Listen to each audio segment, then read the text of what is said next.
Should we even attempt to mess with this? It's up to you. Oh, the bell one. We didn't do it last month. Of course, I wasn't here last month. For me, August went by in a blinding flash. That's no good. But you were in the dark part. I was in the dark. Yeah. It was an interesting evening. It's picking it up. Everybody says it's too quiet. It's actually streaming already.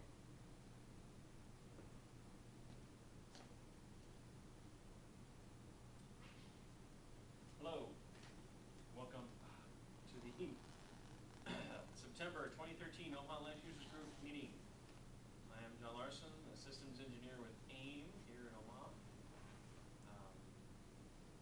Interesting news today. I guess Nokia got bought by Microsoft, and they're saying it's only been in the last 6 months that they've been talking about it. I have a feeling it's when Elop became the CEO. I said they'll buy him out, and then pretty much everybody figured that out. So there will be no Nokia branded phones anymore. They didn't buy the Nokia name. They only bought Lumia and the other one. So Nokia will stay with the company that's still going to be in Finland. They only bought the products and services, so like the phones, no service branch. They'll go back to being a fishing company, maybe, I don't know.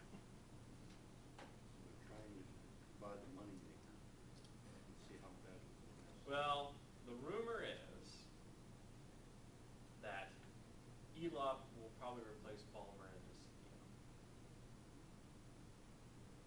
But we don't know that. That was kind of a surprise for a lot of people anyway when that happened. Let's see. The latest kernel is out. 3.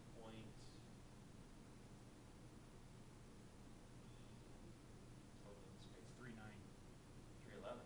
Yeah, really. Yeah. Yeah, because that coincided with the announcement from Linus. Yep.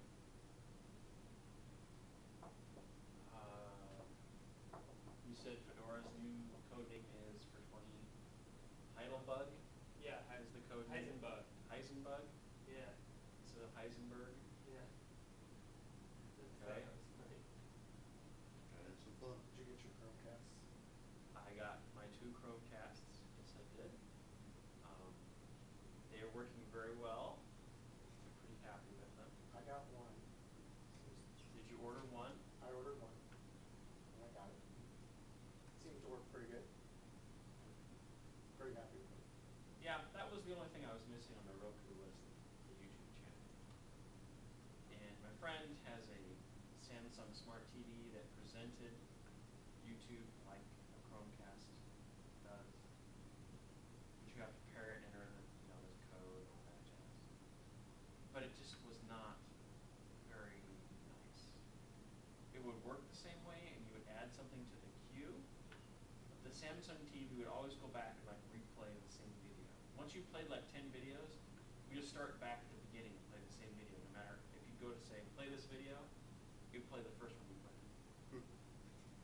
So you have to like disconnect, exit out of the smart app in the Samsung parlance, go back in, and then start it up again.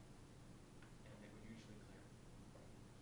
Well, I don't have a lot of, I have a Roku, but I don't have a lot of other devices. So it's been a while since I bought something. So I plugged in this Chromecast, and I had my TV off. It turned my TV on for me. Yep. Okay. And then the other thing that I wasn't aware of is somebody was watching something on the TV. It switched it. And I hit Chromecast up on my browser on the desktop, and boom, it switched to it. Yep. So I was like, hey, I can take control whenever I want. This is kind of neat. So, I'm trying to remember, I think that's called CEC. Some people call it regular links, it's on branding things.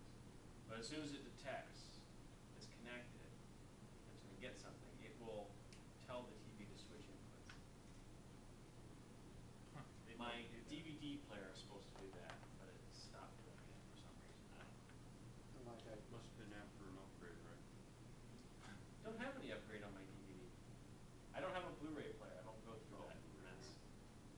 I made a decision that instead of upgrading to Blu-ray or HD DVD, I would just go download. Because I knew that was what was going to be the ultimate. A friend of mine, he bought a PlayStation 3 for the Bluetooth player, and to have some games. And every time we go to use it, oh, there's an update out, and it would take 30 minutes before you could use the PlayStation 3. Yeah. So last week when we went over to his house, he did the updates in the morning, and the YouTube app is presented just like a Chromecast on the PlayStation. It's a lot more stable than the Samsung Smart TV. So it worked out pretty good. There was a little bit of a blow up with the whole Chromecast thing and playing local content. I don't know if you've read about that. I read where you were able to do it, then you weren't able to do it, and then I guess now you're able to do it, then I'm not sure. I haven't been able to read many stories because I was out of town this weekend. But yeah, Kosh, who did work on Clockwork Mod stuff, he got fed up because it's like, well, they just blocked me. You know, I can't do this anymore because they just blocked me. Google said, look, the SDK is not done yet. You're doing things that we don't have in the SDK yet, so we can't guarantee it's going to work. And Apple was the same. They did some things that were very similar, where people were using undocumented features of the phone and they got zinged for it because it wasn't fully implemented. That's the dangerous area to play in. Yes. So they announced the new code name for the next version of Android, 4.4. It's called KitKat. And they delivered a giant KitKat Android robot out in front of the building. And KitKat have changed their Google Plus page to have a giant KitKat robot on it. But I have a feeling you'll probably see some. I saw a picture of a KitKat label that had like Nexus 7 written on it. They're going to be giving away 1,000 Nexus 7s and a whole bunch of Google Play gift cards and other garbage through KitKat Candy Bar. Kind of like the Willy Wonka golden ticket. Yeah. Well, you know, It's a pretty good idea. Get their Too bad name you can't out have there. chocolate. Yeah. Hey, you can always give it away. The chocolate, I mean. Yeah. My wife can't have the crunchy part either. She can have chocolate, but she can't have the crispy cookie. So, lights are up all over. but it'll be fun, you know. Have at it, I guess. We'll see more of this. It's like product placement in TV shows, right? Well, not only TV. When I worked Movies. at Snap-on. Yeah. Marketing came to me, and I worked in information security there. I managed proxies, one of the little things. Marketing came and says, we need access to Jay Leno's garage. And I said, okay, yeah, that's heavy video. Like, I'm gonna provide this. What's the business read? He said, we got product placement, we have to check this. Okay, gotta make it happen. There's good business reason. Well, doesn't mean that I have to give it to everybody. Because he was getting ready. Yeah, I heard him talking about it to his buddies. Yeah, watch me. He was the only one that got it. That's what you requested, You got it. You got it. and you can do your job. And yeah, there was some nice tool chests and some other Snap-on stuff, prominently displayed. So yeah, there's interesting product placement's been around for a long time. This is kind of KitKat, what's KitKat? So many people are saying, well, they know. Surprisingly, KitKat has a lot of different flavors in Japan. They have I strawberry actually already flavor. know about that. Hey. They've got like this green tea flavor that Yeah. I That's kind of strong. thought was amazing. That's just wrong. Well, green tea doesn't have a heavy flavor anyhow. Yeah. But you know they have green tea ice cream over there. So Okay. There's a lot of other things. shaved ice, green tea. That'd be right. Yeah. It's been a while since I was over there. Well, There mid-80s. This month, Kevin's going to talk about Linux server migration using RSync.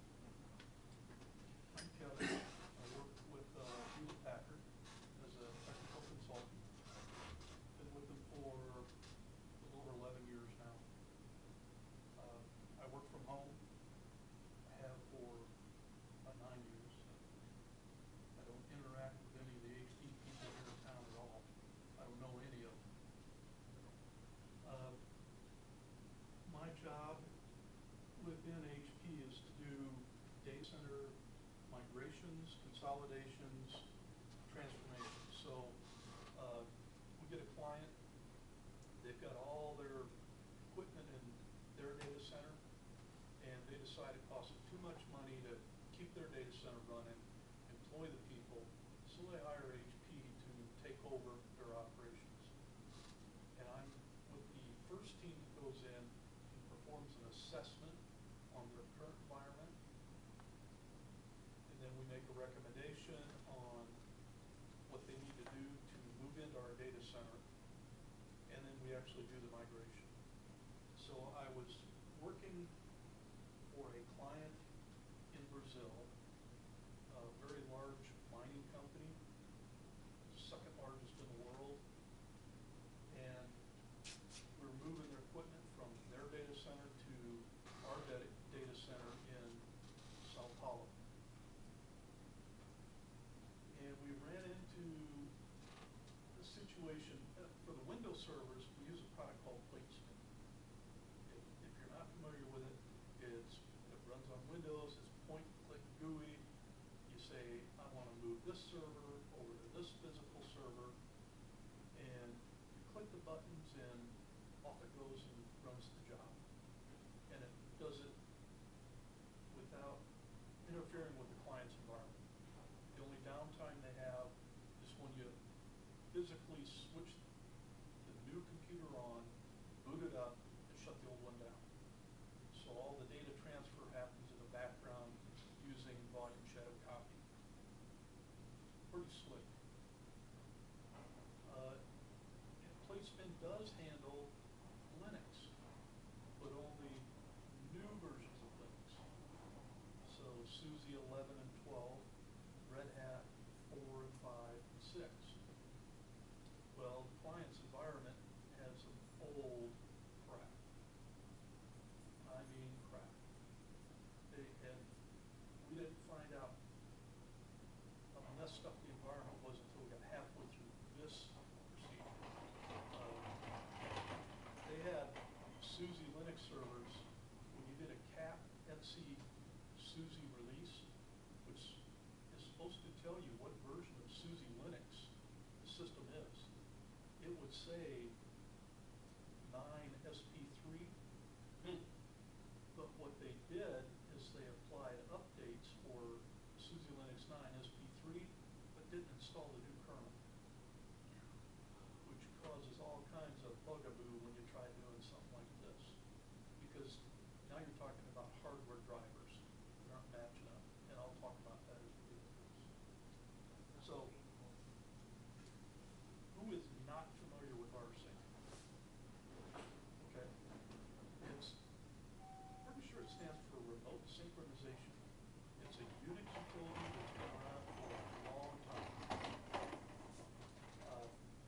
It allows you to copy data in the background from one server to another. Okay? Probably wasn't familiar with it. It's kind of like secure copy. You can also use it to copy one directory to another directory on the same server. It doesn't have to be between two physical servers. Okay? So it's just a tool to allow you to copy data from one place to another, whether it's on the same computer or a different computer.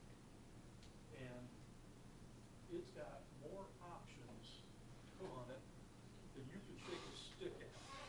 You could spend a day trying to figure out what options you want to use when you run rsync.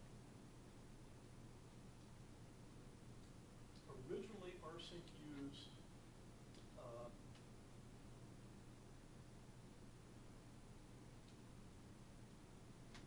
I'm drawing a blank. Something to do with Protocol the for Delta. transfer. Oh, on the networking layer? Yeah. TCP? No. It's TCP, but above that, it now allows you to use SSH. So your connection is encrypted through a tunnel. Yeah, not telnet though. It was like our login was. Yes. There we go. Kind of like Yeah. our login connection, not very secure. the other don't use it here. Yeah, Not okay. secure at all. So our requirement was to migrate these older Linux versions, with little downtime. Uh, We only wanted the downtime during our migration window, which our migration window started at 5 p.m. Brazil time on a Friday. We had to be done by Sunday evening. And by done, I mean not only done with the copy, but the target server had to be up and running and fully tested by the application people. So we didn't have a lot of time. Newer hardware, the HP SMC stands for Service Management Center, HP's data centers. The operating system and data volumes had to be migrated during the 1 weekend window, and that included app validation and post-migration.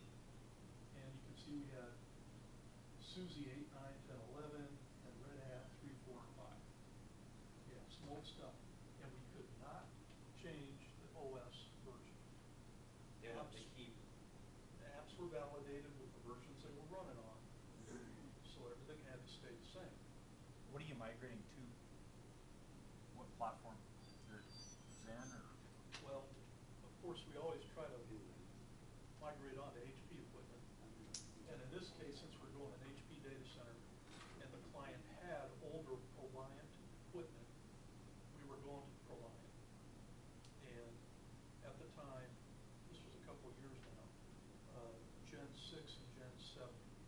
So you weren't virtualizing them on the other end? You were just. Only if it was already virtualized. Okay. Because our mandate from the client was you migrate as is. Right. If it's physical now, it's physical on the other side. Now, we'll do migration with virtualization. That's not a problem, as long as the application and the load that the current environment's under will support virtualization in the target environment. So we're gonna migrate to as new hardware as we can based on our operating system. So it's gonna be ProLiant, and it's gonna be maybe 6 and 7, but we'll get into that in a minute. Like I said, we use PlateSmith for the Windows stuff, and it works great. Works really good for some Linux. Support for multiple hardware configurations and vendors.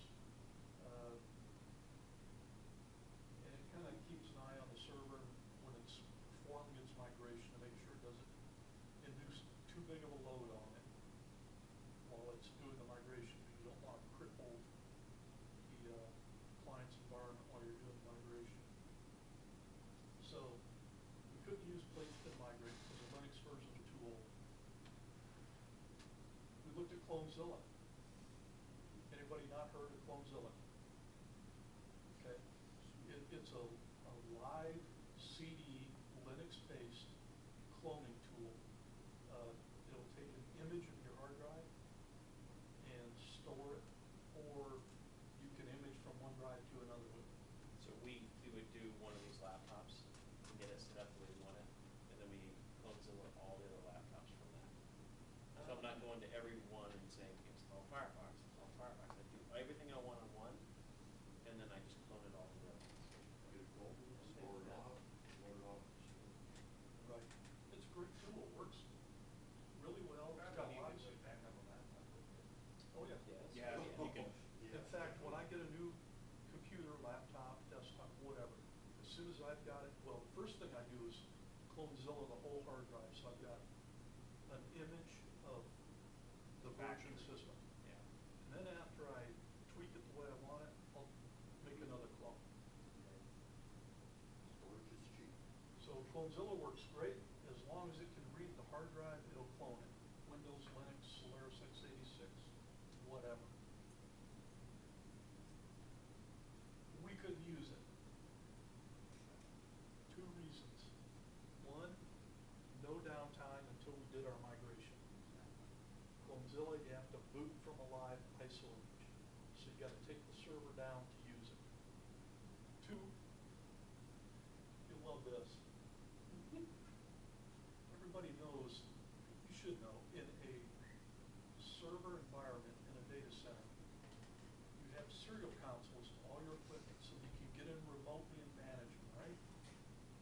They didn't hook them up.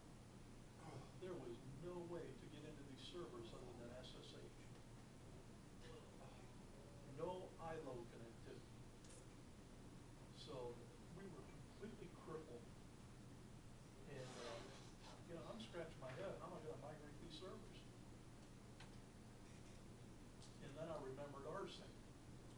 And I've used rsync over the years, for the past 20 years or so, for a lot of different things, but never for this. Because rsync is great for copying directories from one server to another. But as you know, you can't just copy a hard drive onto another hard drive and boot it. It doesn't work like that, because it doesn't put the boot sectors on there, or anything else you need to boot the computer up. So I had to bunk on that one. Okay, why did we use rsync? Because one, we had no console access. Our migration strategy was as is, so we couldn't change anything. Older stuff is a very crude method of migrating servers. I'll tell you that. And, By today's standards. it was a last resort. What we had to do was boot our target system from a rescue CD. And we used sys rescue CD. And I actually had to use an old version because HP changed their RAID drivers. A few years ago, they used to use one called CISSP. And the new one, I forget what it's called, I got it further on in the slide. But I had to use an older version of sysrescue CD that had the older RAID driver in it, because that's what was on the source system. Can't change drivers.